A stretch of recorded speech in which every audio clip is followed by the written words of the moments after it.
we're going to talk boxing, and we previewed this fight. We hoped he'd do it, but the task was beyond him. I'm talking, Simon, about Callum Smith, who was up against Artur Beterbiev, and at the end, the task was just beyond him. Beterbiev won it. He stopped Smith to defend his WBC, IBF and WBO light heavyweight titles. I am delighted to say former WBC Cruiserweight World Champion Tony Bellew joins us on the show. Tony, good afternoon to you. How are you guys? Very good, thanks, Tony. Thanks for joining us.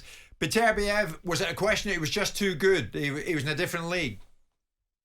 He was strong, mate. He was very good. Yeah, you know, that can't be denied. He's a super powerful fighter, and he's the only fighter in the history of the sport I've ever seen who's getting better with age.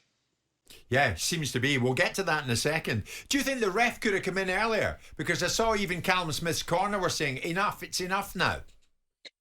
You're trying to give a fighter every opportunity possible, Jim, to be honest, in them kind of situations. And I think he'd been down on the floor for the first time in his career, and you just want to give him every opportunity, and with the benefit of the doubt. I must say that is the best referee in the world who's in control, in my opinion.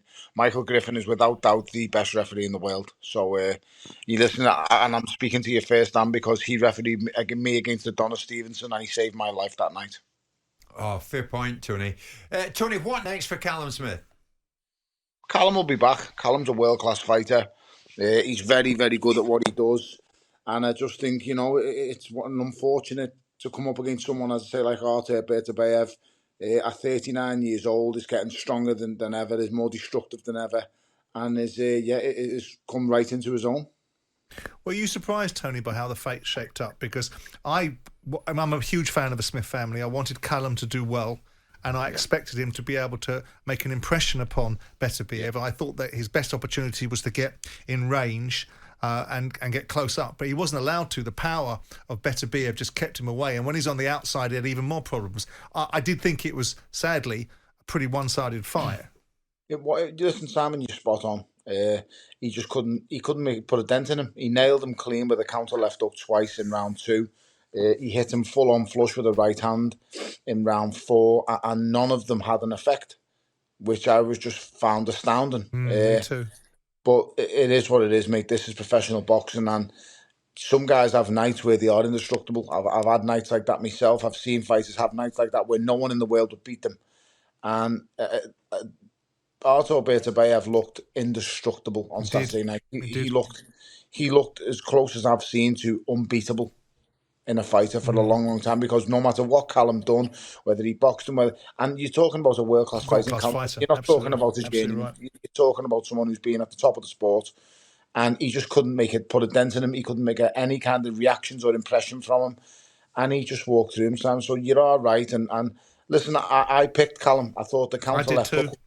I thought the counter left hook would work a treat. I've seen Artur Beterbiev look vulnerable against over Callum the last Johnson. 5 fights. Yeah. Against Callum Johnson on the floor, as we've seen, very close to getting stopped.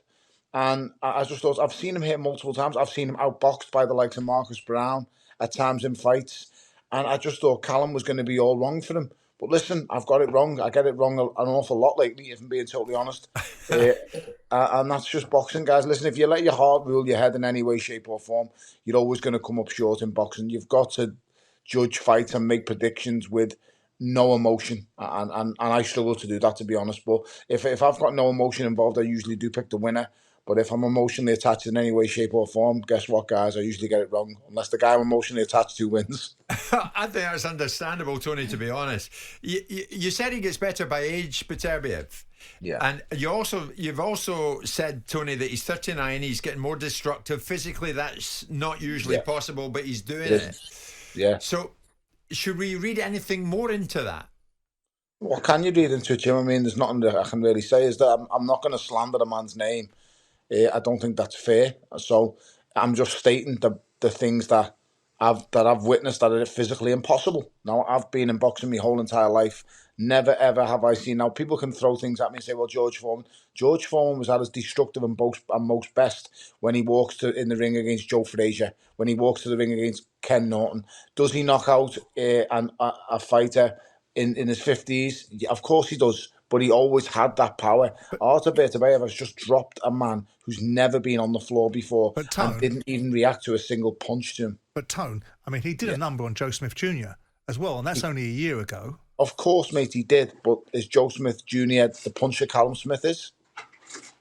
That's punch resistance, though, isn't it? No, it is, yeah, but I'm saying, like, he's not being affected. He's getting, Simon, he's getting stronger. Yeah. He's getting stronger. He's physically being able to absorb big punches from bigger fighters now as well. Does it cause you?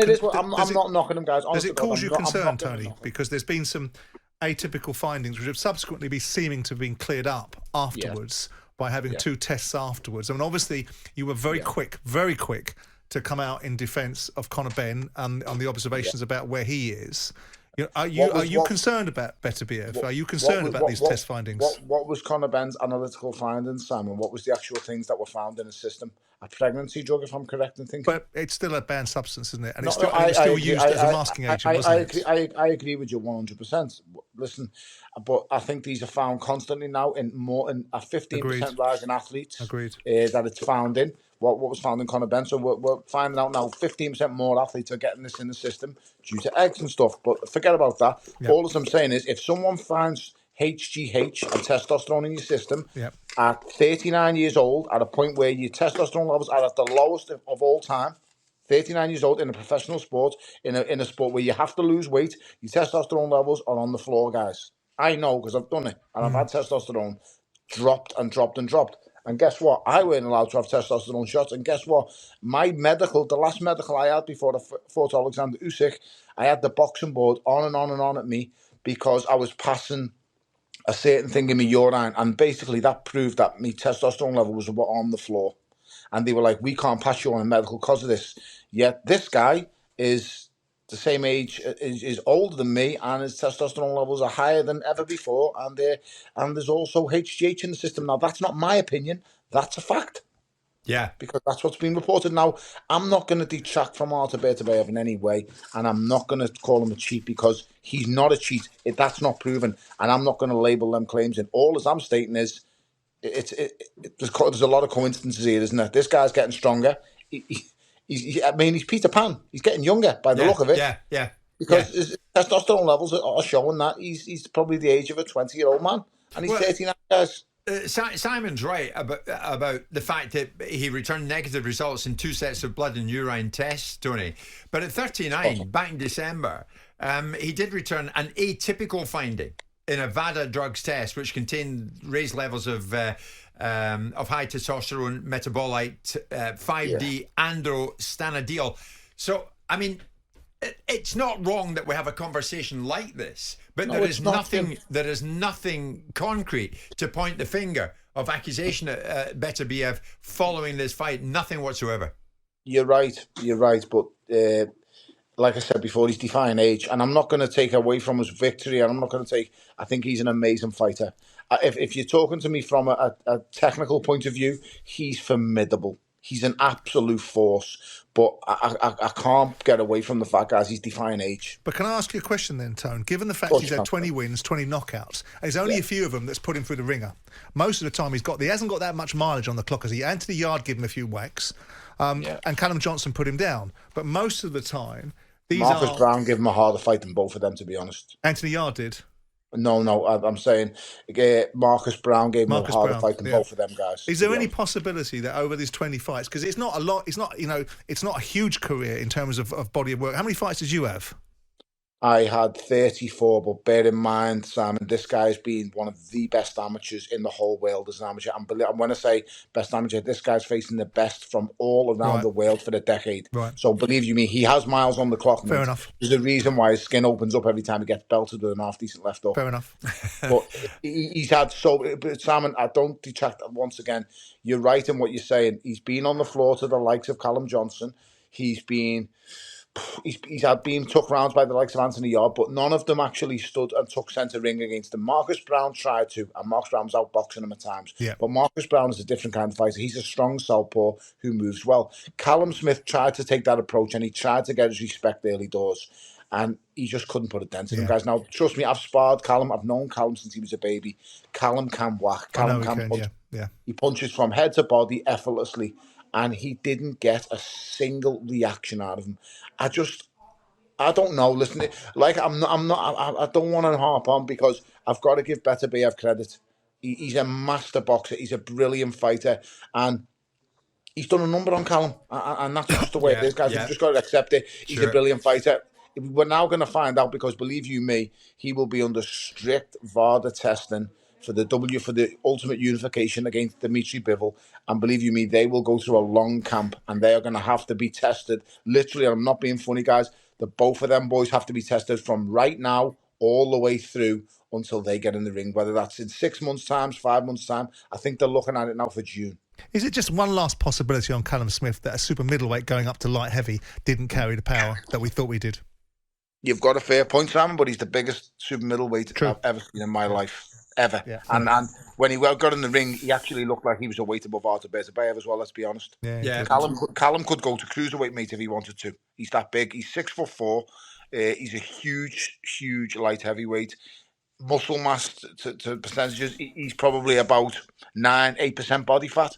The boy's an absolute machine. He's probably even lower. When he weighed in, Callum Smith was probably about 6-7% body fat. So if you looked at it from a dimensions and size wise, he's a monster. But so Tony, this weekend you come up against the monster, guys. That's you just got to accept. What's Natasha Jonas getting into with Michaela Meyer? Natasha Jonas is just going to be world champion once again, guys. She's absolutely amazing. She's just a perfect role model for young ladies out there. She's had a couple of setbacks, but you know what? She bounces back. She goes again. She's just a brilliant fighter. Listen, she's got a claim as the greatest fighter my city's ever produced. I don't care what anyone thinks about that comment. She's done and won more than enough to hold her own with absolutely anyone from our city. The great John Conte. And whoever else you guys want to put in front of her. Tony, amazing. Tony Bellew, not for the first time. Thank you so much, Tony, for joining us this lunchtime. Tony Bellew with us live on talkSPORT.